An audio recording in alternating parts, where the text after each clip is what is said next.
I'm Biljana Srbljanović. I come from Belgrade. I'm a playwright and the author, and I live everywhere. And in this moment, I live in Central Asia. But I live in France, and I was born in Sweden, and my parents come from the other side of the Balkans, so I'm totally like a real European girl.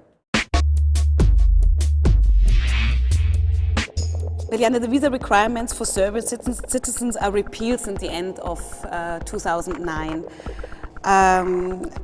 But war criminals like Mladic are still at large. Do you think this is the right sign for the Serbian people or for the Serbian politicians? For the Serbian people, it is a right sign, and I don't really care about the Serbian politicians. And I don't really see the connection between,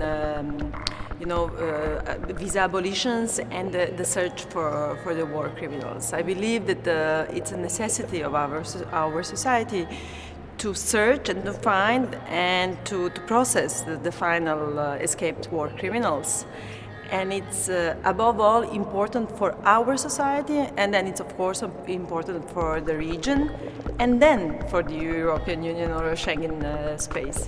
But to see my students, for example, students of arts, generations of students of arts, for example, who never saw anything outside of Belgrade or outside of Serbia, this is really not only a bad sign, a bad beginning for a future integration of the region, but it is also inhuman, I think. It's like a basic human right to be able to know that there is a different world over there.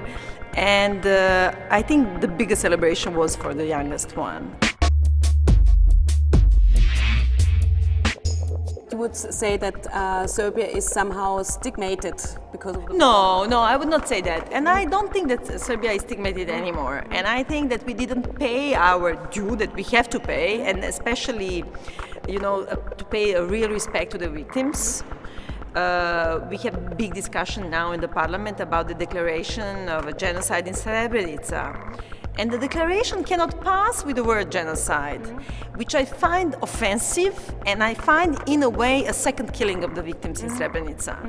And you just have several voices that are ready, to push it to the end. But a few years ago, it was really unthinkable to even try any kind of declaration in the parliament. So, me personally, I'm not a moderate person, I want everything at the moment that I think of that, So I have no patience in anything, But globally, I don't think it's a good method to run the society. And I believe that the society is changing way too slowly for me, way too slowly. But on the other hand, I must admit that it is changing. And we don't have this stigma anymore. I mean, people do accept us. And even for even too much, I would say. But this is not the question of image or a face that we are showing to the others. I think this is an internal question. We have to do something for new generations in Serbia. Where are the visions? Because I think even for Serbia, it's very important that they have that they discuss the past, that they come to the future now. And when I see videos like this, and when you read some comments of some people in Serbia, I'm not sure if you already come over the past already in Serbia. But I think the young generation is not interested in that. So who should do it? Where are the intellectuals of Serbia? That's a good question. The elites, not only intellectuals, but the elites, political elites, even, economy, business elites.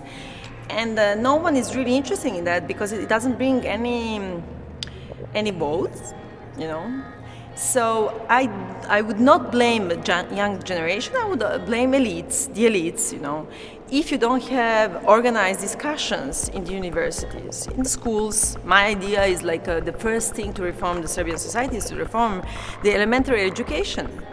And if you start teaching in the elementary school about the immediate past, about the wars and what really happened, if you start explaining on the child level what was going on, you will just build a generation, like in no time, of people who are completely aware and who can deal with that and who can have new ideas.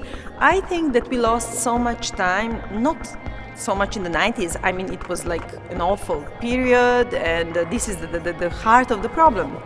But starting from the 2003, after the assassination of the Prime Minister Đinđić, Serbia just stopped working on its own sociological, philosophical, and ethical reform.